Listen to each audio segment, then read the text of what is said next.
Hello guys, welcome back to our channel. ఈరోజు నేను మీకోసం అయితే కొన్ని చిట్కాలతో ఇంకా ఒక రుచికరమైన రెసిపీతో అయితే మీ ముందుకు వచ్చేసాను. ఈ రెసిపీ పేరు వచ్చేసి ప్లఫీ ఎగ్ ఆమ్లెట్. ఇది నాకు తెలిసి యూట్యూబ్ అంతా ఫుల్ వైరల్ అయిపోయిన రెసిపీ.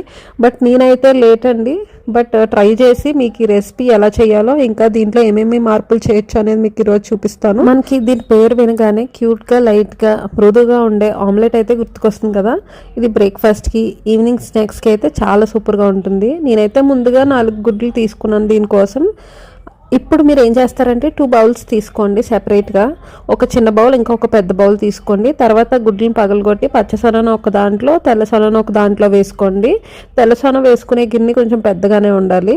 తర్వాత మీరు ఏం చేస్తారంటే ఒక విస్కర్ తీసుకుని తెల్లసొనను బాగా విస్క్ చేయాలి.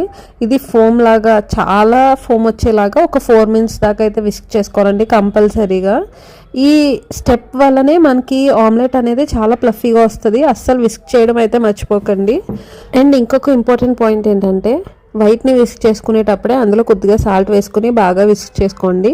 ఇంకా పచ్చసొనను కూడా ఎక్కువసేపు విస్క్ చేయాల్సిన అవసరం అయితే లేదు. కొంచెం సేపు విస్క్ చేసి పక్కన పెట్టేసుకోండి. తర్వాత ఏం చేస్తారంటే స్టవ్ పైన బౌల్ పెట్టుకుని అందులో ఆయిల్ వేసుకుని, ఆయిల్ బాగా కాగిన తర్వాత మాత్రమే మనం బీట్ చేసి పెట్టుకున్న ఎల్లో ఉంది కదండి, దాన్ని వేసుకుని ఒక 30 సెకండ్స్ అలా వెయిట్ చేసి, తర్వాత మనం బీట్ చేసుకున్న వైట్ది ఉంది కదా అది కూడా వేసేసుకుని కాసేపు వెయిట్ చేయాలండి. ఇక్కడ ఇంపార్టెంట్ పాయింట్ ఏంటంటే మనం బీట్ చేసుకున్న వైట్ ఉంది కదండి, అది ఫోమీలా ఉంటుంది. మనం ఎక్కువ టైం వదిలేస్తే ఏమవుతుందంటే మళ్ళీ వాటరీ లాగా మారిపోతుంది.